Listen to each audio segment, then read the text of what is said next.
balik lagi, kalau menurut gue ketika kita mau men-develop sesuatu, itu yang paling penting adalah bukan mencari solusinya, tapi kita harus mendalami dulu masalahnya, masalah apa yang mau kita selesaikan gitu.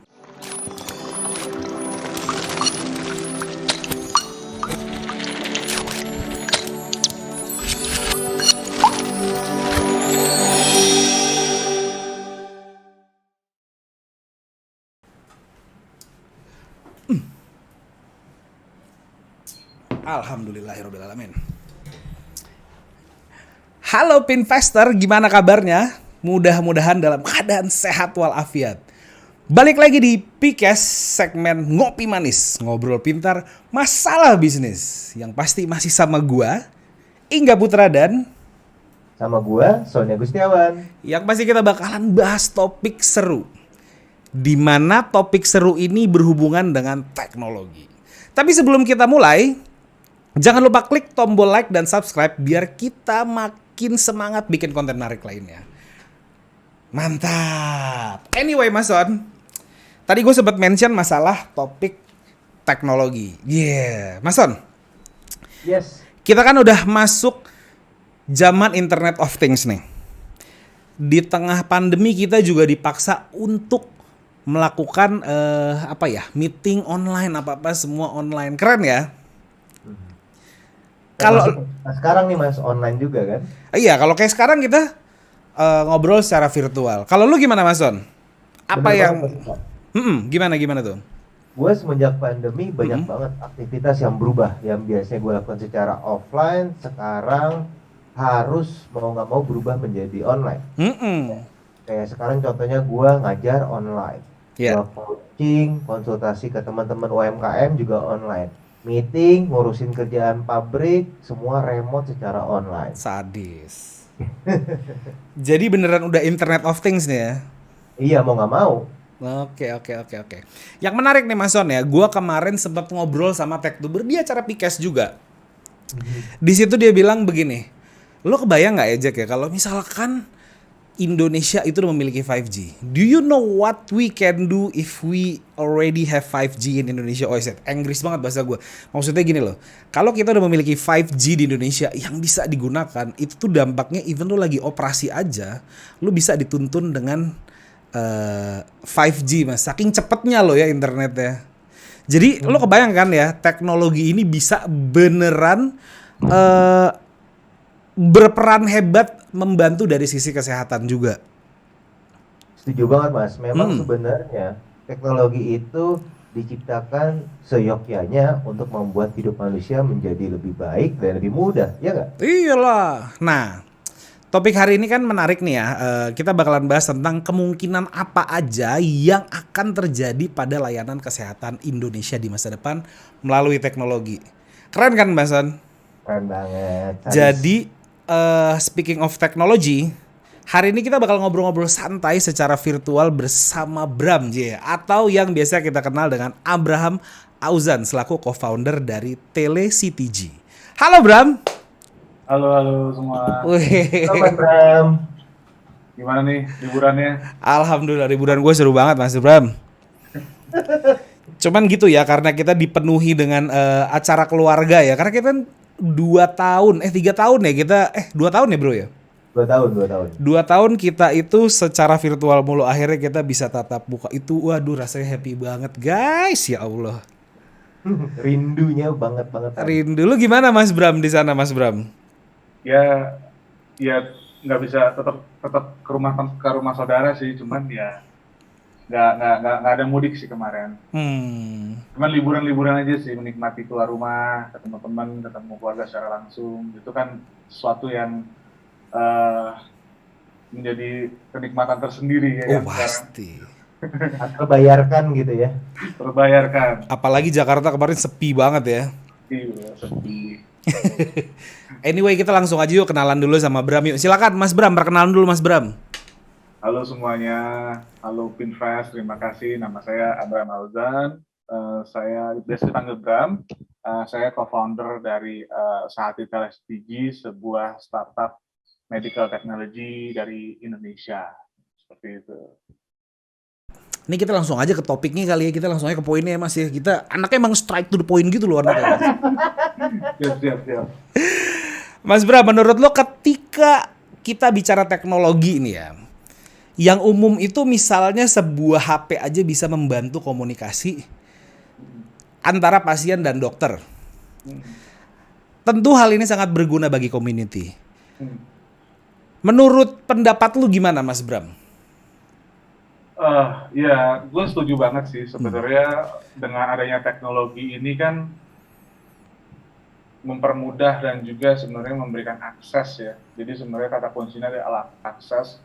Yang tadinya orang harus misalnya ke rumah sakit atau misalnya harus ke apotek, sekarang kita melihat fenomenanya sudah banyak platform-platform kesehatan yang membantu untuk mendekatkan sebenarnya pelayanan kesehatan kepada pasien itu sendiri. Jadi memang ini sebuah revolusi besar ya di dalam kemanusiaan gitu kan. Dengan adanya teknologi ini akhirnya mempermudah pelayanan kesehatan bagi pasien lah atau bagi masyarakat seperti itu. Mantap. Jujur li gitu, jujur li. Gue kayak anak Jaksel nih. Jaksel banget lu ya. Jujur li ya, gue udah lama banget nggak ke rumah sakit ya. So far, how advance sih menurut lo medical tech zaman now, Mas Bram? Jadi kalau gue bisa mapping ya, jadi di dunia kesehatan pun sebenarnya medical technology itu bukan hanya sekedar telekonsultasi ya, ataupun membeli obat gitu. Jadi kalau gue coba grouping sebenarnya di ekosistem health tech itu sekarang ada berbagai macam jenis medical technology. Yes. Ada yang misalnya mendekatkan kesehatan ke pasiennya melalui teleconsultation misalnya. Ada yang akhirnya ada juga modelnya marketplace dan juga obatnya dikirim ke rumah. Ada juga yang seperti itu. Tapi juga sebenarnya banyak sekali inovasi-inovasi yang dikembangkan di ranah medical tech-nya yang lebih deep tech ataupun biotech sebenarnya. I see. Jadi kita jangan hanya melihat bahwa medical technology itu basisnya hanya aplikasi, tapi sebenarnya industri ataupun startup di bidang tech ini menarik dan banyak sekali. Ada yang sampai masuk ke genetika, ada yang misalnya membangun alat teknologinya itu sendiri, dan itu sebenarnya luas banget. Dan saya rasa dengan adanya pandemi kemarin itu sebenarnya mengakselerasi. Akhirnya bermunculan medical teknologi dari Indonesia yang tidak hanya bermain di ranah market saja, tapi juga masuk ke ranah deep tech-nya ataupun biotech-nya gitu ya. Dan juga perkembangan wellness gitu kan. Nah ini juga ada satu hal yang menarik lagi. Wellness itu akhirnya sangat terakselerasi ya gitu. Yang tadinya kita memikirkan kesehatan baru kalau sakit aja, sekarang kita menjaga kesehatan, masuk ranahnya juga ke wellness gitu kan. Nah ini kalau saya lihat sih memang perkembangannya sangat-sangat luar biasa ya semenjak COVID kemarin. Gitu. Oke, berarti kalau teknologi dalam kesehatan yang berupa aplikasi itu masih lapisan terluar doang gitu ya, masih belum ada apa-apanya dengan perkembangan yang lain. Mungkin bukan lapisan terluar ya, tapi memang dari horizonnya berbeda-beda gitu kan. Ada yang aplikasi kayak misalnya teman-teman di Halodoc, Dokter, Good Dokter dan segala macam yang istilahnya menjadi seperti marketplace atau mendekatkan diri kepada pelayanan kesehatan. Tapi di balik itu juga sebenarnya banyak pengembangan deep tech ataupun biotech yang ada di ranah kesehatan itu sendiri. Ada banyak sekali inovasi-inovasi IoT misalnya di bidang kesehatan. Terus kemarin juga mungkin data kesehatan juga semakin big data atau blockchain kesehatan juga akhirnya berkembang dengan pesat gitu kan, dan akhirnya bisa menemukan formula-formula baru. Jadi akhirnya ranahnya ini cukup luas sih medical kesehatan ini, medical tech ini gitu. Wah, menarik banget ya. Mas Bram, gue mau tanya dong, menurut Mas Bram gitu ya, dari kacamata Mas Bram, perkembangan teknologi khususnya kalau kita diskusi tentang teknologi di dunia medis, kedepannya ini merupakan suatu ancaman untuk tenaga medis gitu ya, kalau kita bicara isu terkait replacement dan lain sebagainya, atau justru ini sebaliknya? Oke, ini menarik sih sebenarnya ya. Jadi setiap orang punya opini dan pandangan berbeda-beda ya. Kalau ketemu dokter ngomongin AI pasti, wah ini AI bisa menggantikan kita nih gitu. Nah ini makanya menjadi isu yang sensitif, bisa positif, bisa negatif, tapi ini sebenarnya mestinya tetap bisa dijalankan dengan selaras ya. Karena dengan teknologi, gue sih percaya sebenarnya ini membantu. Jadi membantu tenaga kesehatan agar misalnya lebih cepat untuk melakukan diagnosanya ataupun istilahnya mereka bisa mendeteksi lebih banyak macam penyakit dan gue yakin sebenarnya ini nggak menggantikan dokter tapi lebih mengefisiensikan dan lebih memfokuskan kerja dokter itu atau tenaga kesehatan lebih advance lagi gitu. Yang misalnya dulu mungkin kita tidak bisa mendeteksi beberapa macam penyakit, sekarang dengan adanya beberapa tes PCR yang baru dan segala macam kan mempercepat proses itu semua gitu kan. Dan itu gue yakin sebenarnya adanya teknologi ini malahan lebih mendukung pekerjaan tenaga kesehatan sih, bukan yang menggantikan. Gitu. Jadi bukan menggantikan tapi lebih melengkapi dan bahkan membantu gitu Mas ya. Betul. Bisa banget. dibilang mempersingkat nggak sih? Di beberapa hal mempersingkat, di beberapa hal juga lebih mengadvance-kan, ya kan, mengadvance-kan. Yang tadi ada beberapa penyakit yang mungkin nggak bisa disembuhkan, ternyata misalnya dengan big data ini menemukan formula penyembuhan yang baru misalnya. Hal-hal tersebut kan sebenarnya lebih mencanggihkan ya, mempercanggih pelayanan kesehatan sebenarnya. Wih, mempercanggih pelayanan kesehatan. Kalau kita ngomongin pelayanan kesehatan Indonesia, boleh nih ya, gue masuk ke ranah Indonesia dulu deh. Tadi kan lu sempat mention tentang isu nih, Mas Bro. Sebenarnya ini gue agak menyeberang dikit ya pertanyaannya ya. Kalau menurut lu sendiri nih, sebenarnya isu di Indonesia itu, isu kesehatan di Indonesia itu apa aja sih? Masalah-masalahnya tuh apa aja sih? Isu kesehatan Indonesia tuh wah, sebenarnya lumayan luas ya horizonnya ya. Berat ya pertanyaan gue, berat banget sih. Pasti sekarang gue ya. Sengaja sih gue ngasih pertanyaannya buat Mas Bram nih ya gitu. Terus Mas Bram, silakan Mas Bram. Sebenarnya yang paling utama kalau kita bisa melihat ya adalah akses dan pemerataan pelayanan kesehatan yang tidak merata itu sendiri. Kita bayangkan aja Indonesia punya 17.000 pulau, ada 270 juta penduduk gitu kan, dan kita hanya punya rumah sakit itu sekitar 3.000-an misalnya, kita hanya punya puskesmas itu hanya sekitar 10.000-an gitu. Dan di case gua yang maternal health gitu ya, karena kan TeleCDG fokusnya pada kesehatan ibu dan anak, terutama pada ibu hamil, menangani isu penurunan angka kematian ibu serta stunting. Di Indonesia itu hanya memiliki 4.000 sampai 6.000-an dokter kandungan, sedangkan angka kehamilannya itu sekitar 4 jutaan ya. Jadi kalau jomplang ya tahunnya. Jadi 1:14.000 lah. Jadi satu dokter kandungan itu harus menangani 14.000 ibu hamil setiap tahunnya. Wow.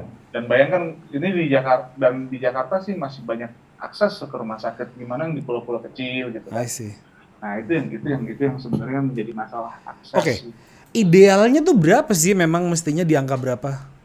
Satu dokter untuk 10.000 kah atau satu dokter untuk 1.000 penduduk kah? Idealnya tuh berapa sih? Ya itu ada angka-angka sendirinya sih ya. Dan juga ngomongin geografis, kepadatan penduduk dan segala macamnya. Setiap negara juga punya angka yang berbeda gitu, punya standar yang berbeda. Cuman kalau kita melihat dari satu sisi itu aja ya udah sangat jomplang gitu kan. Tenaga kesehatannya, fasilitas kesehatannya tidak bisa mencukupi jumlah penduduk yang ada di Indonesia. Jadi akses itu nomor satu sih permasalahannya. Gitu. Karena gue juga pernah mengalami hal yang ini sih, yang kurang serak gitu ya. Dulu sih, jadi ceritanya itu dulu gue mesti PCR gue waktu dulu ke daerah Sumatera lah, salah satu daerah Sumatera di mana mewajibkan gue untuk PCR nih. Di saat gue datang ke sana, resultnya itu ternyata dikirim dulu ke Jakarta bro, baru dibalikin lagi ke sana. Jadi kayak routingnya tuh, ya itu mungkin salah satu problem dari ini ya. Betul. Akses mungkin ya. Akses itu masalah terbesar sih Indonesia. Makanya dengan adanya teknologi kan, ya kita berharap bisa meringankan sedikit lah gitu kan. Walaupun gue belum melihat kita tuh udah maksimal untuk membantu gitu, tapi setidaknya at udah least pergerakan lah dari teman-teman di startup ini gitu kan. Seperti yang tadi lu bilang tadi ya Ji. Maternal. Cuman tadi sempat lu mention tentang maternal. Aduh tadi maternal apa namanya? Sorry bro. Health ya. Maternal health. Cuman nanti itu akan coba kita bahas di agak belakangan dikit. Cuman gue masih pengen ngebahas soal si isu-isu ini aja sih. Nah untuk negara berkembang nih ya, kayak Indonesia, gimana caranya agar teknologi dari sisi kesehatan dapat dimiliki dan dirasakan secara merata oleh orang-orang di daerah? Itu hal yang menarik ya. Ini akhirnya Berat nggak sih pertanyaan gue? Mohon maaf nih ya. pertanyaan berat-berat ya, mantap. Sebenarnya ya itu adalah masalah kedua ya, dari akses akhirnya ada solusi tapi kok solusinya belum bisa dirasakan, itu pertanyaan juga ya. Akhirnya masuk lagi ke ranah kebijakan ataupun ke ranah regulasi gitu kan. Karena mau nggak mau nggak bisa dipungkiri bahwa kesehatan ini kan ada dua belah mata, bisa dibilang ini ya, outputnya itu adalah nyawa orang gitu kan, atau kesehatan orang gitu. Jadi kalau kita bikin teknologi, jangan sampai nanti ujung-ujungnya taunya salah diagnosa, malah salah kasih obat atau salah kasih penanganan, terus malah mencelakakan nyawa seseorang gitu kan.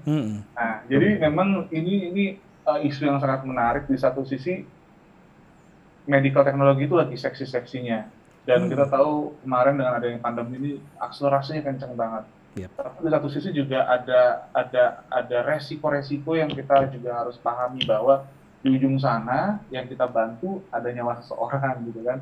Di ujung sana dokter atau tenaga kesehatan yang menggunakan teknologi kita juga memiliki resiko jangan sampai dia memberikan salah diagnosa dari hasil teknologi kita gitu. Dan itu kan mengancam pekerjaan dia juga gitu kan. Betul. Dan makanya di sini adanya pemerintah, adanya regulasi memang harus bisa mengimbangi lah gitu. Karena kita kan kalau dengerin startup biasanya pokoknya jalan dulu, regulasi belakangan gitu kan.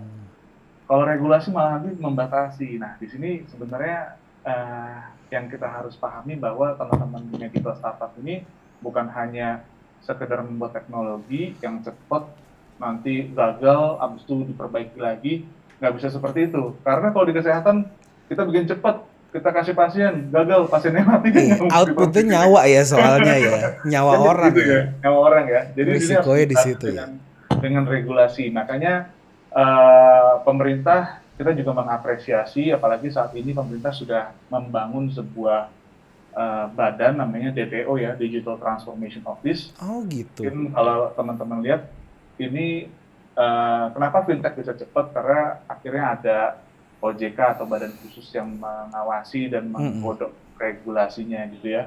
Dari kesehatan juga sama nih, DTO sekarang di Kemenkes menjembatani supaya teman-teman yang memiliki solusi kesehatan ataupun startup kesehatan bisa bergerak sama-sama juga sama kementerian mengimbangi regulasinya. Jadi lebih mengatur resikonya, tidak hanya lepas produknya di market, soalnya produknya beresiko gitu kan.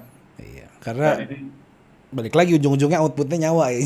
Betul. Memang ini tricky sih di dunia kesehatan ini, nggak bisa sembarangan kita melempar sebuah inovasi atau teknologi baru ya ke market. Iya. Risiko kerjaan lu tinggi juga ya berarti bro ya? Sangat tinggi. Tapi makanya baru gue mulai dekin nih. Tapi high risk high return kan? Amin. sorry bro, gue bercanda dikit bro. High return bener sih. Tapi balik lagi deh, gue pengen ngomong, gue masih pengen sedikit boleh bro ya bahas tentang perkembangan teknologi nih. Tapi dengan adanya perkembangan teknologi ini, apakah hal ini jadi lebih mudah diakses sama masyarakat? Menurut gue sangat mudah ya. Apalagi orang-orang di daerah ya, gue ngomongin masyarakat adalah orang-orang yang di daerah.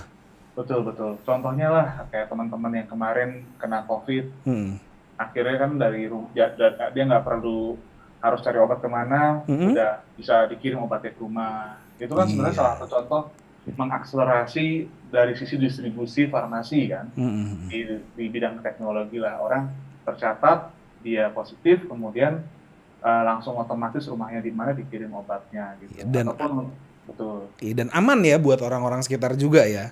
Dan Kan dia aman. tidak ada risiko dia keluar rumah gitu kan, dia tetap isolasi di rumah. Betul kayak gitu. Keren. Tapi kalau ditanya terjangkau, apakah dengan teknologi yang advance ini, apakah juga lebih terjangkau, bro? Terjangkau itu menurut gua mestinya terjangkau ya. Inovasi itu kan mestinya terjangkau, walaupun faktornya cukup luas ya, parameternya luas untuk membicarakan ini terjangkau atau tidak. Misalnya contohnya gini, kan kebetulan gue juga sering ke Indonesia yang timur gitu ya, atau ke beberapa daerah 3T lah, di daerah yang namanya kalau kita bilang kan daerah 3T yang terluar, yang di ujung-ujung Indonesia lah gitu. Itu untuk dia bisa, misalnya dia sakit, kemudian dia harus mendapatkan perawatan yang lebih advance, dia akhirnya harus nyebrang pulau dengan pesawat yang ada cuma 1 minggu sekali, kemudian harus nyebrang lagi lewat kapal dan perjalanan jauh, itu kan makan biaya, waktu, dan juga sebenarnya memiliki resiko yang tinggi buat dirinya kan. Dan dengan adanya teknologi ini sebenarnya akses tadi akhirnya bisa memotong chain yang semestinya yang panjang itu gitu. Nah, kalau kita mikirin seluas itu mungkin bisa dibilang akan lebih affordable dengan teknologi gitu. Jadi teknologi lintas waktu ya, bisa memangkas waktu, bisa memangkas biaya, gila. Betul kayak gitu sih. Keren. Salah satu yang masih common banget di Indonesia itu adalah soal edukasi kesehatan. Sampai soal maternal health. Jadi informasi yang sampai ke informasi kesehatan seorang ibu dan kandungannya yang masih ibu dan bayi yang masih di dalam kandungan itu masih rendah informasi nih Mas Bram. Tadi kan lu sempat mention tentang maternal health nih. Jadi kita boleh ya udah masuk ke poin si tele-CTG masuk Pak Eko. Silakan Mas Bram, gue penasaran, ceritain dong ke investor nih tele-CTG ini apa sih Mas Bram? Oke.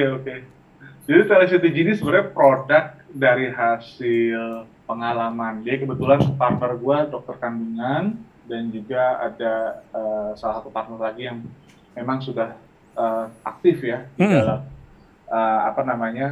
fasilitas pelayanan kesehatan ibu dan anak udah berbelas-belas tahun gitu. Nah, kebetulan memang partner yang dokter kandungan, beliau selain dokter kandungan juga tenaga pengajar bidan di daerah. Jadi beliau juga bisa melihat dan merasakan seperti apa permasalahan, terutama seperti akses tadi ya.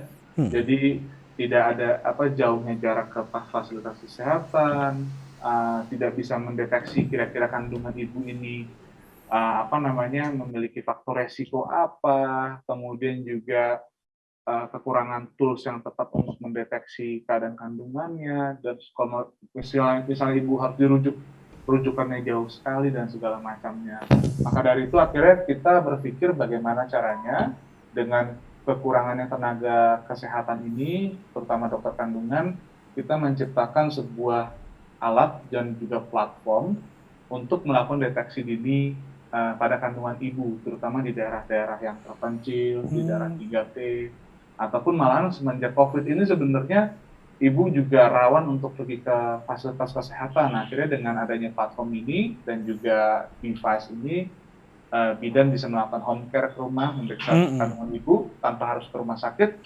Nanti dari jarak jauh dokter kandungannya bisa memberikan interpretasi ya, gitu, membantu bidan dari data-data yang keluar dari sensor kita di perut ibu tersebut gitu. Nah, sebenarnya isu ini juga isu besar. Kita nggak bisa memungkiri bahwa Indonesia memiliki angka kematian ibu dan anak serta stunting yang salah satu tertinggi di dunia, gitu kan? Karena memang masalahnya adalah masalah tadi, akses kesehatan, kurangnya kompetensi pelayanan kesehatan dan segala macamnya.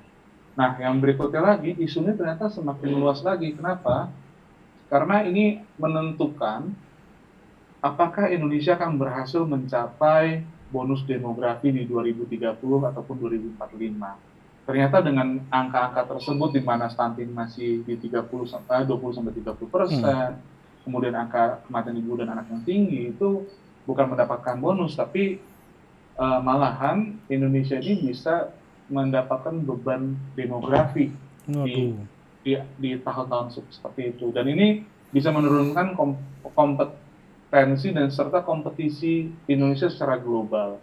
Nah, makanya sebenarnya isu maternal health ini menjadi menarik bagi kami, bagaimana caranya kami di startup mencari solusi lah gitu, di luar solusi-solusi yang memang sudah dijalankan oleh pemerintah serta beberapa pihak swasta lainnya di Indonesia gitu.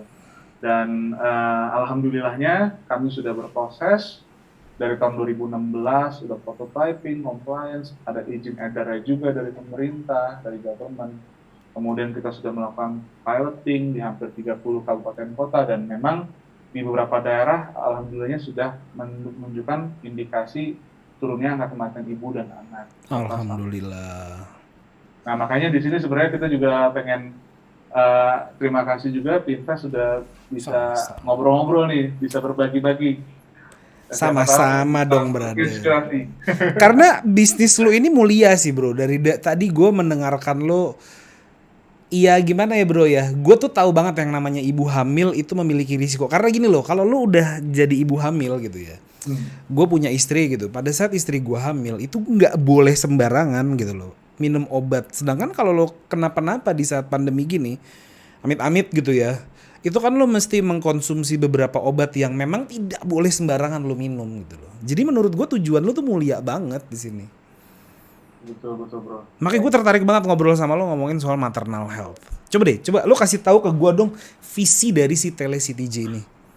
Sebenarnya visi misi TeleCTG ini lebih luas dari hanya sekedar alat ya. Kita kan ingin membangun generasi Indonesia yang lebih baik lagi ke depannya lah ya. Bukan hanya secara kuantitas. Kalau kuantitas kan banyak-banyakan anak aja gitu kan, tapi juga secara kualitas.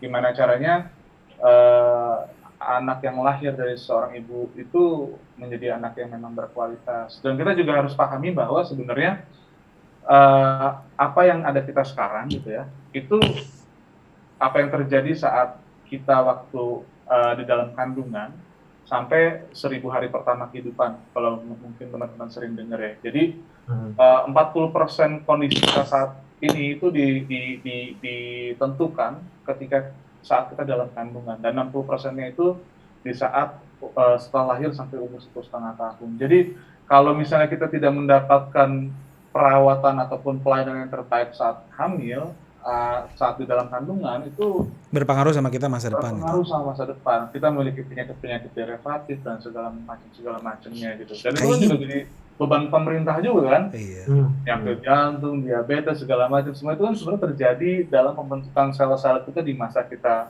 dalam kandungan sampai 1000 hari pertama kehidupan itu gitu. Dan juga mentality kita, cara kita berpikir, semua dibentuk di situ. Dan itu sangat-sangat jarang dibahas, dan yang pemerintah, kalau kita ngomongin kesehatan itu biasanya untuk menyembuhkan orang sakit banyaknya, bukan untuk membangun atau mendesain seorang manusia gitu. Jadi sebenarnya kita tuh pengen mendesain manusia Indonesia itu lebih baik lagi ke depannya gitu. Karena bisa didesain sebenarnya. Ngopi dulu. Jadi kayaknya udah terlalu berat nih, kita ngopi dulu dikit. Gue begitu pas dia ngomong gitu tuh gue berasa kayaknya gue 1000 hari pertama gue kayak ada salah. Indonesia by design lah, iya. Gitu. Wah, gile. Contohnya kayak ini bro, ini partner gue selalu jelasin. Kayak misalnya ada satu pemain naturalisasi ya. Asik. Siapa sih namanya? Itu Christian Gonzalez gitu kan. Asik ya. Dia 40 tahun masih bisa 45 kali 2 kali bolak-balik gitu kan. Tapi pemain Indonesia baru setengah jam pasti udah ganti pemain gitu. itu nggak bisa dipungkiri Bu, ternyata orang Amerika Latin itu memiliki intake protein ataupun daging yang tinggi di saat di sana kan. Jadi intake protein yang tinggi itu ternyata mempengaruhi pembelahan sel paru-paru pada saat ibunya pada saat si bayi itu dalam kandungan, jadi memiliki sel paru-paru yang lebih luas dibanding I see. orang Indonesia gitu. Ini gue baru tahu nih, begini nih Mas Son nih. Wah. Jadi valid ya kita ngajakin Bram ngobrol, valid ya Mas? sampai banyak banget pertanyaan di kepala gue nih. Monggo Mas Son, gila. Gue juga bingung nih tadi. Ini Mas Son kayaknya diem aja nih kayak karyawan baru. Gitu. Bercanda Mas Son. Silakan Mas Son, monggo lo kalau mau nanya. Mas Bram, ini kan keren banget gitu ya. Gue ngelihat dari segi visi TeleCTG, kemudian gue buka websitenya, gue browsing dan lain sebagainya. Nah, gue pengen bertanya dari kacamata bisnis ya. Tadi kan kalau Mas Ingga udah nanya dari kacamata kesehatan ya Mas. Nah, kalau dari kacamata bisnis, awal mula lahirnya ide ini, tercetusnya ide ini tuh sebenarnya dari mana ya? Apakah melihat, wah ini kayaknya ada alat yang bisa memberikan profit, menjanjikan dan dibutuhkan, atau benar-benar pure melihat dari permasalahan masyarakat? Gue sih pertanyaannya bingung nih jawab yang mana. Sebenarnya kita bisa dibilang mengkombinasikan antara impact dan juga bisnis. Makanya gue tuh selalu tertarik dengan misalnya ngobrolin misalnya social enterprise ataupun banyak loh. Kita kemarin juga sempat ikut ini kan UNDP Impact Accelerator. Jadi sekarang sebenarnya impact itu nggak selalu sumbangan gitu. Betul. Impact itu juga sebenarnya malahan harus profit. Kenapa impact itu harus profit? Karena tanpa impact itu tanpa profit maka nggak akan sustain. Ya. Paling cuma sekali sumbangan kelar. Gitu. Nah ini sebenarnya yang menjadi menarik juga dalam TeleCTG. Kita tahu bahwa produk ini memiliki impact yang besar, tapi di satu sisi juga memiliki istilahnya profit ataupun pendapatan yang akan besar juga, karena kesehatan, kelahiran itu nggak akan ada habis-habisnya gitu kan. Jadi semestinya sih dari sisi revenue atau profitability ataupun komersial itu nggak ada ceritanya rugi gitu mestinya. Nah ini yang menarik sebenarnya. Mungkin bener kayak tadi sebelum acara kan, ini kalau kita ngomongin dunia sama yang atas, kalau yang atas mungkin berkali-kali lipat gitu nanti. Matematika langit sama matematika bumi gitu ya. Itu dia tuh, matematika langitnya juga jalan di sini Mas. Banyak yang doain ya kan. Gitu. Nah, kalau terkait alat ini gitu ya, TeleCTG kan sebenarnya fungsi dasarnya, correct me if I am wrong gitu ya, adalah untuk mendeteksi dini janin yang ada di dalam perut ibu gitu kan, dan juga melihat tanda-tanda vital lain sebagainya gitu. Nah, alat ini berarti sebagai pengganti teknologi yang sudah ada saat ini gitu ya, seperti USG dan lain-lain, atau justru alat ini sebagai pelengkap ataupun pendamping alat yang sudah ada? Oke, sebenarnya konsep kardiotokografi itu udah ada dari dulu ya, dan memang kardiotokografi itu adalah konsep untuk mengetahui kesejahteraan janin dengan mengukur detak jantung bayi, kontraksi ibu sama pergerakannya. Nah, kalau USG itu juga memiliki fungsi yang berbeda. Biasa USG itu lebih ngomongin morfologikal ataupun visualnya bayi, kelengkapan organ dan segala macam.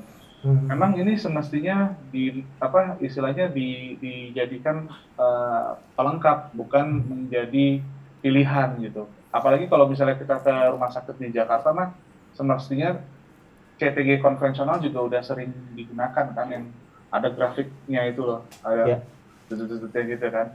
Nah, perbedaannya sama kita mengadvance-kan teknologi kardiotokografi itu dengan apa? Dengan kita bisa menarik datanya dan juga memiliki membangun algoritmanya untuk bisa mendeteksi lebih dari 52 faktor resiko yang ada pada kehamilan. Karena pola-polanya itu sebenarnya bisa menghasilkan sesuatu interpretasi tanda untuk mengetahui faktor resiko tadi secara dini gitu kan. Yang kedua juga sebenarnya dengan adanya fungsi tele-nya tadi, akhirnya kita bisa melakukan intercollaboration antara perawat ataupun bidan di daerah dengan dokter-dokter kandungan yang ada di kota misalnya. Jadi kita menyelesaikan dua hal sekaligus, yaitu mempercepat mengadvance-kan pembacaan data dan juga melakukan telehealth tersebut untuk menghapus jarak ataupun memberikan akses yang lebih dekat kepada pasien dan tenaga kesehatan seperti itu. Oh, berarti manfaatnya berkali-kali lipat gitu ya, luar biasa. Ya, betul. Nah, Mas Bram berarti tadi kan sempat bicara tentang fungsi telenya gitu agar bisa membantu meremot informasi yang ada di pelosok atau daerah terluar di Indonesia gitu. Nah, ini kan target segmennya sangat spesifik nih tele CTG ini kan. Dan sudah sangat jelas, sangat precise ya. Kenapa tuh Mas milih segmen itu kalau boleh diceritain? Balik ke tadi sih, ke visi misi bahwa core dari permasalahan di Indonesia kan memang kesehatan maternal gitu ya, itu pertama. Dan juga indikasinya dengan angka kematian ibu, bayi serta stunting yang tinggi. Jadi sebenarnya kita memang memilih untuk lebih spesifik, apalagi kebetulan partner kita juga salah satu dokter kandungan dan SPOG-nya bukan SPOG biasa nih, SPOGK. Jadi ada SPOG konsultan untuk ngomongin objin sos, jadi objin sosial. Bagaimana cara memecahkan permasalahan kesehatan maternal itu dari sisi yang lebih luas lagi, bukan dari sisi medis, tapi akses, kesetaraan pelayanan dan segala macam. Jadi memang kebetulan dari networknya kita di sana, visi kita juga di sana, dan juga kita percaya bahwa salah satu pangkal permasalahan yang ada ya tadi adalah di kesehatan ibu dan anak untuk menyelesaikan masalah-masalah di Indonesia lagi yang lebih luas gitu. Oke, ini berarti teman-teman Pimvestor yang lagi nonton hari ini gitu ya, baik nonton di YouTube maupun dengar di Spotify, ini bisa jadi pembelajaran yang sangat berarti gitu ya Mas Bram ya, bahwa ketika kita melakukan desain produk itu harus dipikirin segala macam hal, bukan hanya produknya, kita harus mikirin juga marketnya, fungsinya, dampaknya dan lain sebagainya. Betul banget. Makin niche makin susah ditiru sebenarnya, bro. Ya. Dan semakin niche itu menjanjikan keunggulan daya saing yang lebih panjang dibanding yang sangat mudah dimodifikasi ataupun ditiru oleh orang lain. Itu teori competitive advantage tuh ya. Saya live group aja bagaimana nih ya Pak ya? Oke, nah kalau gue tarik sedikit tadi Mas, menarik banget proses desain, proses R&D karena gini, gue yakin banget pasti banyak orang yang sedang nonton kita sekarang langsung pengen, gue mau bisnis di bidang teknologi kesehatan kayaknya kolamnya masih lebar dan lain sebagainya. Cuman kan ternyata nggak gampang gitu. Nah kalau boleh diceritain Mas Bram, proses R&D gitu ya, dari ideation, dari mencari ide, bikin prototype hingga produknya siap untuk digunakan oleh publik, itu gimana Mas prosesnya? Itu menarik sih. Jadi ini juga hal yang perlu kita siapkan sebenarnya ya. Dan kemarin tuh bener-bener kita tuh awalnya memang nggak kepikiran gini. Maksudnya kalau kita ngomongin game-game market ya, kayak marketplace atau apa kan, kita develop mungkin bisa langsung testing di market dengan cepat. Ini memang butuh waktu, resource yang cukup besar juga. Jadi pertama kali itu partnerku datang dengan sebuah research di tahun 2014-15 gitu kan. Sorry, 2014 ya? 14-15 beliau research sendiri lah. Kemudian di tahun 2016 itu akhirnya kita ketemu dan Bram, lu bisa nggak develop teknologi yang dari hasil riset lapangan gua gitu kan. Nah akhirnya kita mulai dengan melakukan validasi riset lagi, kita coba main di puskesmas, main di klinik, kemudian kita develop alatnya, prototype 1, 2, 3, mana yang cocok, segala macam. Kemudian dari proses prototype tahun 2016, kemudian kita melakukan uji klinis. Ini yang sebenarnya paling menarik di kesehatan, harus adanya uji klinis kayak obat alkes itu harus ada uji klinis. Kita cobain ke beberapa ibu di rumah sakit, mereka tanda tangan informed consent dan segala macamnya gitu ya. Kita benchmarking dengan alat-alat yang ada di luar misalnya gitu kan, yang udah existing ataupun yang dengan yang punya teknologi canggih lainnya. Kemudian dari situ kita masuk ke ranah compliance. Jadi yang menarik di kesehatannya ada ranah compliance. Kita harus mendapatkan izin dulu dari Kementerian Kesehatan. Kalau di US misalnya FDA lah gitu. Di Indonesia juga ada, kalau obat di BPOM, kalau di Alkes ada di Kemenkes. Itu juga harus comply dulu. Itu kita membutuhkan waktu sekitar 2 tahun sampai akhir 2018, baru di tahun 2018 akhir 2019 awal itu kita melakukan piloting. Belum masuk market stage ya. Iya, masih product development nih ya. Masih product development itu. Kemudian 2019 kita udah dapat izin edarnya dari Kementerian Kesehatan. Kemudian kita melakukan piloting, di mana piloting itu sebenarnya belum bisa even pemerintah ataupun rumah sakit juga belum mau beli gitu, karena kan belum ada buktinya kan.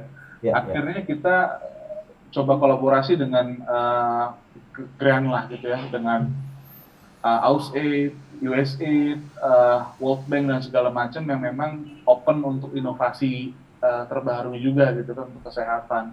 Itu berjalan 2019, 2020 itu mestinya kita fly, tapi karena COVID jadinya harus terkendala sedikit. Dan menariknya sebenarnya tahun 2020 itu kita 2019 itu gue udah mau kolaborasi sama salah satu telco global lah gitu ya, udah setup. Kita udah masuk ke market Amerika Latin waktu itu. Jadi masuk ke Kolombia, Kuba, Peru sama Argentina. Kita waktu itu udah setup server tuh di Meksiko 2019 akhir. Tahu-taunya 2020 kita mau implementasi pandemi bro. Di Indonesia karena kan memang secara regulasi masih lebih lama lagi kan. Akhirnya kita coba lompat dulu ke negara lain gitu. Nah, alhamdulillahnya baru 2021 kita masuk ke e-katalog. Jadi kalau di kesehatan tuh ada satu procurement system untuk kesehatan di government, itu e-katalog. Nah, gitu. Jadi lumayan prosesnya. Saya bilang 5 tahun sih baru masuk ke market stage gitu. Sadis. Dan itu energi nafasnya butuh panjang banget tuh pasti. Butuh keyakinan yang tinggi sih. Kalau boleh nanya sedikit lagi, ini kalau berkenan monggo dijawab gitu ya. Tadi kan ceritanya 5 tahun tuh kayaknya smooth, garis lurus, secara longitudinal enak gitu. Ceritanya kan gitu. Padahal gue yakin banget pasti ada produk gagalnya, alpha testnya mungkin berkali-kali dan lain sebagainya. Nah, bisa diceritain nggak kegagalan terbesar dalam proses 5 tahun ini dan apa yang membuat tetap yakin dan bangkit untuk terus melakukan development produk? Kalau ngomongin kegagalan sih banyak ya, terutama sebenarnya yang paling sulit itu go to market strateginya ya. Yang go to market strateginya yang lebih dari sisi regulasi sih. Itu juga cukup berat gitu ya. Beruntungnya sebenarnya pandemi ada untungnya. Kemarin pas pandemi kan pemerintah mengeluarkan undang-undang darurat untuk teknologi kesehatan. Sebenarnya itu yang digunakan oleh teman-teman sekarang untuk telekonsultasi dan segala macam. Nah ini tapi kita belum tahu nih ke depannya apakah yang tele-telean akan regulasi seperti apa gitu ya. Dan akhirnya kan begini, regulasi itu menentukan banyak hal. Pertama, penerimaan dari masyarakat itu sendiri. Kedua, penerimaan dari dokternya itu sendiri. Wah, ini regulasinya nggak boleh nih, nggak mau pakai, kayak gitu kan. Itu juga susah. Meyakinkan gitu ya, meyakinkan dokternya ya. Apalagi kayak dari sisi investor bilang, wah regulasinya belum kuat. Habis itu dokternya nggak ada yang mau pakai. Ini siapa yang jamin akan digunakan teknologinya? Hal seperti itu muncul lah jadinya kan. Nah ini sebenarnya yang memang beban-beban tantangan-tantangan berat yang kita rasakan yang ada dalam 5 tahun terakhir gitu. Tapi yang sebenarnya terus membesarkan hati kita adalah sebenarnya teman-teman di lapangan, bidan-bidan, ibu-ibu yang udah merasa terbantu, sampai ada yang bidan-bidan yang di timur bilang, wah ini adalah kado dari Tuhan gitu. Wah keren. Ini kado dari Tuhan nih katanya bagi kami gitu ya. Wah, itu sebenarnya membesarkan hati kita terus, buat kita terus semangat untuk terus mengadvokasi ini bisa berjalan lebih luas lagi. Gitu. Emang enak sih kalau dapat praise dari orang atau dapat pujian, komplimen dari orang-orang tuh memang menghangatkan hati sih. Betul. Kayaknya kalau tadi tuh lebih dari pujian ya nggak sifatnya. Iya. Karena kan sifatnya mulia ya. Iya. Makanya ya happy sih, gue seneng juga sih gue mendengarnya. Iya. Itu sih yang buat kita terus gerak ya, karena manfaatnya ada dan memang dibutuhkan gitu. Dan memang masalahnya bukan hanya di Indonesia, kalau untuk kesehatan bukan hanya dibutuhkan ternyata, bukan hanya ngomong demand, tapi health itu juga harus ada regulasi yang kita coba advocate lah di sini. Itu yang cukup berat sih. Tapi by the way nih ya, kalau gue pengen coba nanya di tempat yang lain dulu deh. Lo itu kan pernah ikutan SXSW. Yeah. Nah gue yakin sih semua orang nggak paham itu apa. Cuman lo bisa ceritain nggak di sana tuh ada misi apa? Sebenarnya South by Southwest ya, itu kita kan menjadi delegasi Indonesia. Sadi. Keren. Ini maksudnya, terus lanjut Mas. Jadi kita salah satu delegasi yang ditunjuk oleh pemerintah Indonesia untuk mewakili startup ya, terutama di bidang inovasi di Eastern Texas waktu 2019. Dan memang sebenarnya menarik banget karena di sana kita ketemu teknologi-teknologi yang aneh gitu, inovasi-inovasi yang aneh. Misalnya ada salah satu yang dari Jepang, dia itu ngomongin food security. Mereka itu bikin sushi vending machine, mereka dari Jepang. Kemudian makanannya itu base-nya adalah misalnya tepung dari jangkrik gitu.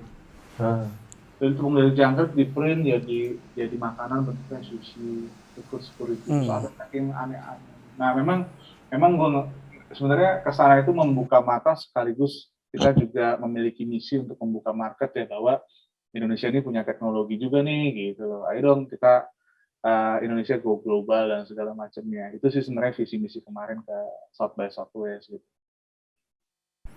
Iya. Ini menarik nih ya. Gue tuh di otak gue tuh kepikirannya kayak lo kayak acara Shark Tank gitu loh. Lo tahu gak sih acara Shark Tank dulu? Tahu. Iya, lo kayak gitu gak sih konsepnya, jadi ceritanya? Mirip-mirip ya? Di mana nih? Di South by Southwest apa di mana? Iya, di itu yang tadi barusan lo bilang. Karena kan lo ngeliat kayak ada yang dari orang Jepang, ada yang bawa ini, ada yang ngasih unjuk ini gitu kan. Ya, sebenarnya lebih exhibition sih. Di sana ada negara, ada teknologi-teknologinya, ada inovasi-inovasinya gitu kan. Kita showcase, kita saling tukeran kontak juga. Oh gitu. Tukeran kolaborasi, sebenarnya ya kolaborasi itu yang kita coba bangun ya antara startup gitu. Cuman memang yang gue lihat ini sih setiap bukan hanya setiap negara ya, tapi setiap region tuh punya cara berpandang teknologi yang berbeda ya. Kalau di US itu ya high tech lah gitu ya. Eropa juga lebih kayak deep tech lagi. Nah memang di Asia ini yang gue lihat sebenarnya startup yang sukses itu lebih banyak startup yang lebih market sih, lebih marketplace dan segala macem. On demand yang bisa ngedeketin consumer sama produk, habis itu sama barang-barang yang bisa dibelanjakan gitu. Makanya kadang-kadang mikir juga nih apa buka cabang sana atau pindah sana gitu ya.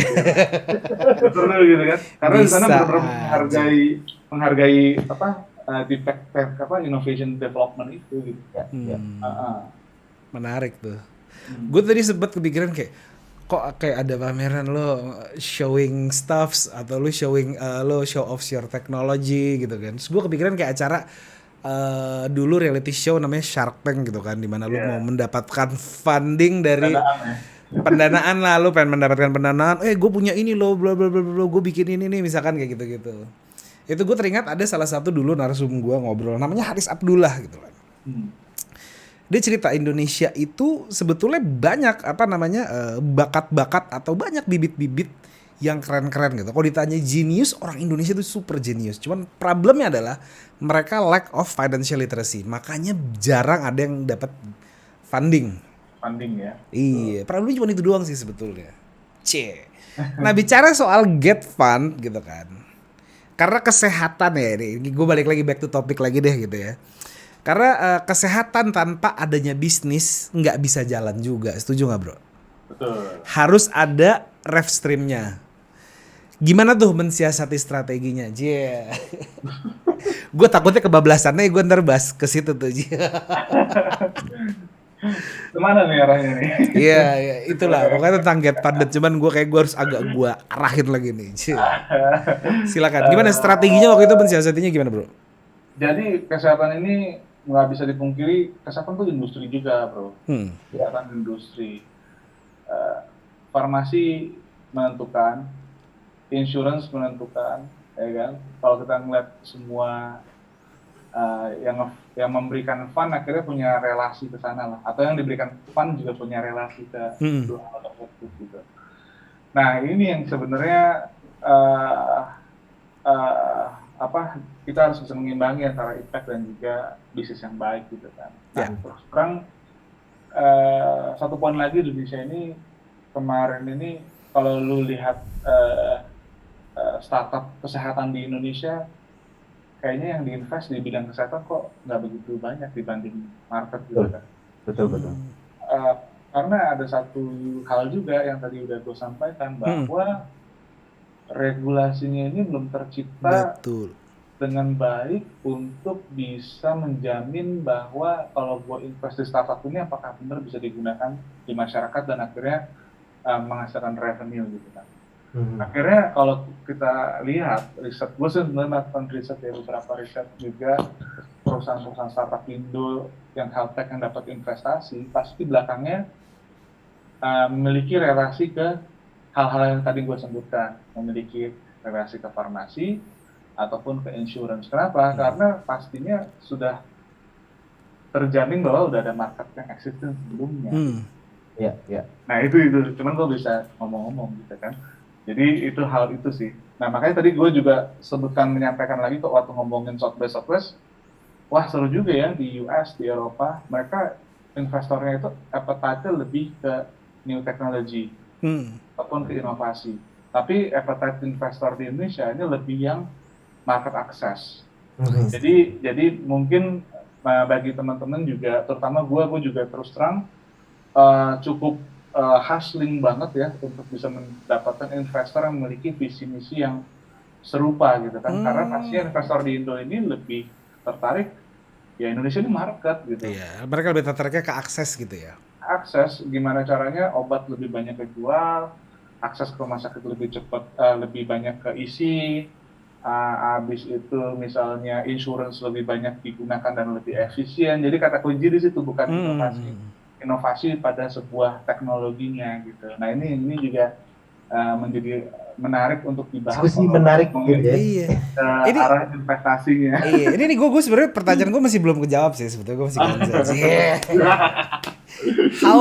How to get fun gitu loh. Maksud gue tadi kan lu sempat mention gitu ya, lu hustling banget sambil lu bisa dapet pendanaan gitu. Lu pendanaan lo ini lu dapet dari si venture capital kah atau? Iya, jadi gue pertama kali bootstrapping dari partner, karena partner gue juga memiliki visi yang sangat kuat sekali di ranah ini. Mungkin di 2016 itu kita juga 2016 sempat dapat pendanaan dari venture capital. Nah ini. Venture capitalnya juga afiliasinya Jepang dan juga Silicon Valley juga gitu. Dan memang setelah itu terus terang kita sekarang bisa dibilang ada investment dari corporate VC lah ya, corporate VC di Indonesia gitu, untuk menjalankan ini seperti itu. Gile, lu ngeri banget ya berarti ya. Mainannya udah kemana-mana masih. Sampai Silicon Valley bisa, aduh aku dari tadi sampai begini-begini. Mas Bram ngeri banget Mas Bram. Tapi ngomongin fun ya atau pendanaan ini menarik nih gitu loh, karena gue yakin ya itu tadi sih sebenarnya gue awal pertanyaan gue itu gue sempet entar dulu deh gue mau mengarahkan yang ini dulu, how to get fun deh, karena ujung-ujung gue pengen bahas VC sih sebenarnya. Karena kalau kita ngomongin VC itu kan menarik ya. Nah kalau ngomongin fun atau pendanaan, kira-kira nih ya kan, kalau teman-teman pinvestor gitu ya, mungkin ada yang pengen bangun startup kayak lu gitu kan. Mungkin kan nggak semua orang bisa punya kesempatan gitu. Lu ada tips and triknya gimana nggak Mas Bram? Karena kan lu udah berhasil nih dapat pendanaan dari salah satu venture capital gitu kan. Should they go to VC or apa yang mereka perlu tahu soal VC? Any tips mungkin dari lu Mas Bram? Ini gue ngomongnya harus gimana nih? Harus lebih baik apa? It's okay. Ini adalah ruang lo untuk bisa berbicara apa aja. Lo bisa mau ngasih tips, monggo gitu kan. Tergantung lo kesah juga boleh gitu. Ini menarik nih karena every times gue bicara soal venture capital itu buat gue adalah suatu hal yang menarik. Karena gue, siapa sih Jack yang nggak mau dapat pendanaan? Iya nggak sih? Iya betul. Iya kan. Coba deh monggo. Menurut gue kita harus balik lagi dulu ke game apa sih yang mau kita ambil gitu ya. Game kita mau bikin bisnis apakah, basisnya valuasi. Catat gitu. Nih ya investor ya, catat nih, jangan sampai lo skip. Atau memang kita basisnya mau bangun bisnis yang ya udah bisnis yang langsung loncat jadi bentuknya bisnis korporasi lah gitu ya. Karena memang beda konsep kalau menurut gua. Kalau kita mau ngomongin startup ya, venture capital itu apa sih, kita juga harus pahami gitu. Dan bagaimana sih mereka cara mendapatkan duit misalnya gitu kan. Mereka kan sebenarnya kalau kita pakai perspektif venture capital, dia akan mencari startup mana yang dapat berkembang dengan growth yang eksponensial lah gitu ya, dan dia akan mengambil keuntungan dari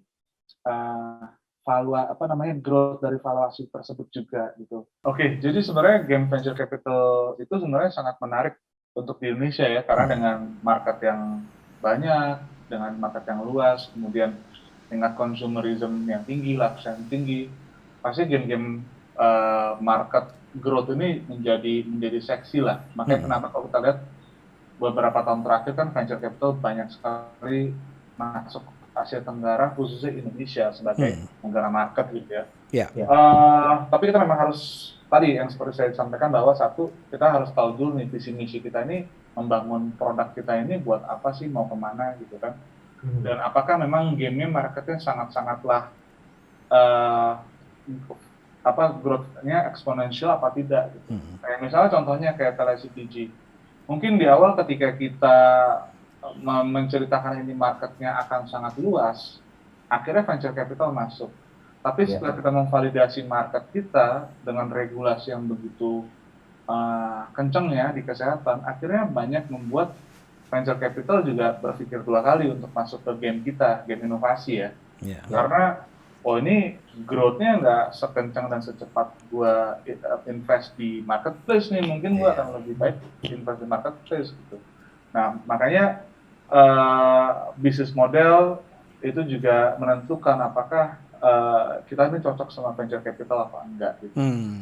Nah, kalau misalnya di kesehatan yang tipe lain, yang misalnya distribusi farmasi, apalagi kayak distribusi akses ke fasilitas kesehatan, mungkin itu akan lebih menarik bagi venture capital gitu kan. Mungkin dengan satu aplikasi misalnya di pas produknya jadi itu bisa dapatin 1.000 orang, kemudian ketika masukin marketing lagi diinjek bisa naikin jadi 1 juta orang, 10 juta orang dan seterusnya gitu. Dan itu mungkin sangat menarik ya buat VC gitu ya. Nah, makanya sebenarnya kita juga harus pilih game-nya yang tepat. Kita tuh memilih game apa sih? Apakah mau main game market atau mau masuk ke game inovasi hit-nya gitu kan. Nah, itu juga menentukan. Walaupun sekarang memang ada model hybrid ya. Jadi kayak misalnya impact fund gitu kan. Karena sebenarnya visinya juga nggak cuma mengukur berapa marketnya dan berapa kali lipat GMV-nya, tapi juga berapa impact ataupun kalau di gua berapa ibu-ibu yang terbantu gitu, berapa misalnya penurunan angka stunting gitu dan segala macam. Nah, itu juga mulai banyak sekarang di Indonesia visi yang masuk ke ranah impact fund itu. Gitu. Keren. Karena sejalan sama SDG juga ya, jadi banyak pendonor-pendonor dunia itu juga tertarik gitu ya. Jadi bukan hanya visi venture capital yang berbasis profit, tapi juga banyak lembaga sosial gitu Mas ya. Betul. Walaupun itu juga di sebagian dibangun narasi lah, kayak misalnya pastinya. Jadi gimana investor mau mendapatkan pendanaan? DMV-nya tinggi tapi juga membantu berapa pemilik toko gitu kan. Ini lu tahu nggak sih sepanjang di depan gue ini ada 2 orang gitu ya. Sepanjang Mas Bram ngomongin soal VC nih, mereka begini nih berdua nih. Iya. Jauh kan. Tapi sebenarnya bener bro, sebenarnya storytelling itu jadi sangat penting sih, karena kalau lu kan gue ikutan akselerator juga ya dulu, 2 kali lah ikut akselerator itu, kelasnya tuh selalu ngomongin storytelling dari visi kita, storytelling produk kita, ujung-ujungnya juga harus bisa kita menyampaikan storytelling dari financial forecast kita lah. Nah itu financial forecast lu, karena kan in the end itu yang diperlukan sama VC gitu kan. Betul, kan VC juga bisnis kan, mereka mendagangkan duitnya untuk dilipatkan lah gitu. That's why, terakhir itu diskusi gue sama ini adalah pisahkan yang punya ideas sama kalau lu tidak, if you are not good at financial literacy gitu kan, find someone who would do it gitu kan, ya nggak sih? Itu juga, ya karena kan? Orangnya di startup ya CFO lu juga untuk bisa men-setting parameter-parameter tadi gitu. Iya, catat tuh investor, catat. Bahkan gini ya Mas Romy, nggak hanya CFO gitu. Kalau di startup itu sebenarnya ada 3 pilar yang penting. Ada CFO, ada CTO, dan ada CMO. Wah itu 3-tiganya kaki itu. Sangat. Iya, kalau lu nggak ada CTO, produk lu nggak akan bisa jadi. Nggak ada CMO, produk lu nggak bisa laku. Nggak ada CFO, produk lu nggak seksi. Betul. Ini harus melengkapi sih. Melengkapi. Ada tiga orang yang jagain. Mas Bram, kalau gue tadi boleh highlight sedikit mungkin buat teman-teman investor, masih enggak juga ya? Jadi kalau memang lu butuh funding, butuh pendanaan, harus kembali lihat bisnis model lu ya. Karena bisnis model lu itulah yang akan menentukan cocok atau tidaknya lu mendapatkan funding, dan juga model funding seperti apa yang lu butuhkan agar sesuai dengan value perusahaan lu. Gitu Mas Bram. Setuju banget. Karena jangan sampai visi misinya berbeda sih menurut gua. Visinya mau arahnya growth market gini, kita ternyata produk dan bisnis model kita juga sebenarnya dari cakupan luasnya atau market size-nya juga nggak sebesar itu gitu kan. Jadi kita juga harus bisa, jangan ujuk-ujuk kita mau cari pendanaan kita bikin cerita yang heboh gitu kan.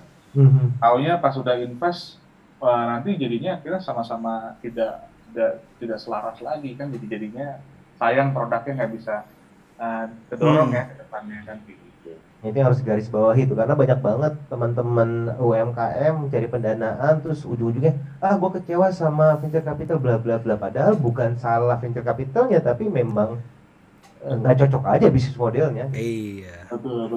Biasanya kan venture capital sendiri kan punya minat juga kan untuk invest di mana. Betul. Ada appetite-nya sih. Ada yang misalnya industri gitu kan. F&B lah mungkin gitu kan.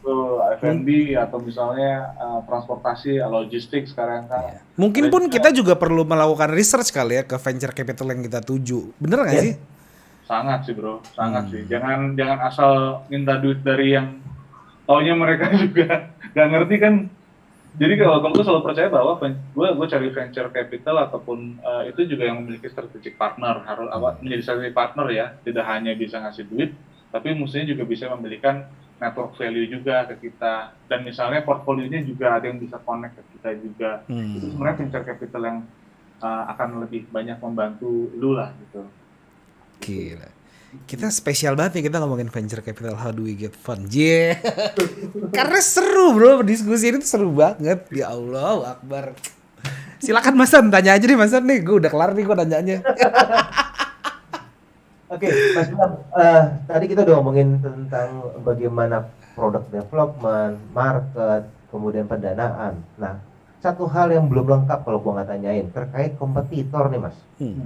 Apakah saat ini sudah ada kompetitor di bidang yang lu masukin, baik dalam ataupun luar negeri. Dan kira-kira bagaimana dengan 5 tahun ke depan? Kalau dari sisi kompetitor ya, yang bisa memiliki produk dan juga platform seperti kita, rasa-rasanya di Indonesia sih belum ada ya.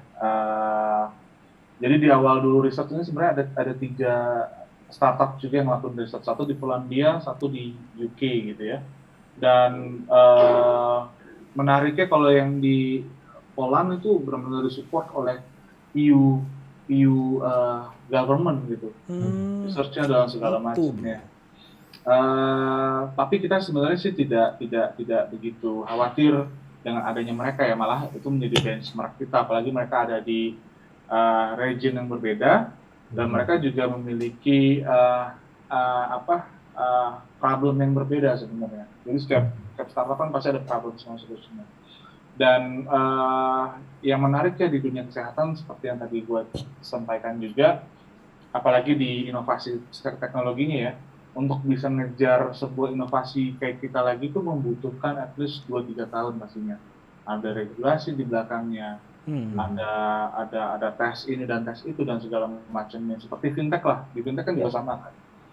Untuk dapat izin OJK kan juga nggak mudah gitu kan. Betul. Nah, jadi hal-hal seperti itu sih sebenarnya yang cukup menjadi opportunity bagi kami, bahwa di dunia pembangunan inovasi kesehatan ini banyak hal-hal yang harus kompetitor lakukan untuk bisa mengejar sampai stage ini. Gila, keren Mas Bram. Tapi sebelum ke pertanyaan gue yang terakhir, gue pengen next project lu ke depan ada apa nih di Tele GTC ini Mas? Karena kayaknya lu ini udah keren banget sih dari gue dengar dari awal ya. Next projectnya bakalan ada project apa nih? Sebenarnya sih kita masih banyak PR. Jadi terus terang PR kita itu malahan saat ini adalah mengadvokasi misalnya pihak-pihak pemerintah pusat ataupun daerah gitu kan. Karena satu hal lagi, kebijakan pemerintah pusat dan juga kebijakan pemerintah daerah di Indonesia ini juga memiliki hal yang berbeda gitu. Tentu di Kemenkes sama di Dinkes itu memiliki satu implementasi yang sama gitu ya. Itu satu hal. Yang kedua juga kami masih percaya bahwa di luar sana, di negara-negara ketiga lainnya, itu masih banyak bentuk kolaborasi kita yang bisa kita lakukan dengan mereka. Misalnya kita kolaborasi dengan startup lain di sana ataupun komunitas lain untuk menggunakan platform kita dan alat kita lebih luas lagi. Jadi kedepannya sih kita masih fokus pada akselerasi market, terutama teknologi kita. Walaupun sebenarnya udah ada beberapa pipeline lagi sih teknologi yang kita lagi bangun, entah dari algoritmanya ataupun dari alat-alat pelengkap lainnya, seperti itu. Tapi kayak masih confidential ya, masih kita ada pipeline kita lain nih, ntar katanya. Siap bos, waduh, berat nih. Mas Bram, gue sebenarnya masih banyak banget yang mau gue tanya. Banyak bro, cuman waktu juga. Iya, waktu kita nih terbatas nih. Udah berapa jam kita Gil? 5 jam? Lumayan nih Gil ya. Mungkin pertanyaan terakhir Mas, di kesempatan yang hari ini gitu ya. Boleh nggak sharing tips and trick ke teman-teman investor, khususnya yang berminat untuk masuk ke dalam bisnis pengembangan produk berbasis teknologi, either rumah sakit atau bukan. Monggo Mas. Jadi bukan hanya kesehatan ya? Yes. Sebenarnya balik lagi, kalau menurut gue ketika kita mau develop sesuatu, itu yang paling penting adalah bukan mencari solusinya, tapi kita harus mendalami dulu masalahnya, masalah apa yang mau kita selesaikan gitu. Kadang-kadang kita bikin solusi, taunya sebenarnya solusi itu bukan solusi yang tepat untuk memecahkan permasalahannya kan. Jadi sebenarnya paling lama harus kita selesaikan itu adalah apa benar ini permasalahan yang memang yang pengen kita selesaikan. Malahan pertanyaannya balik lagi, permasalahannya udah benar belum nih gitu kan.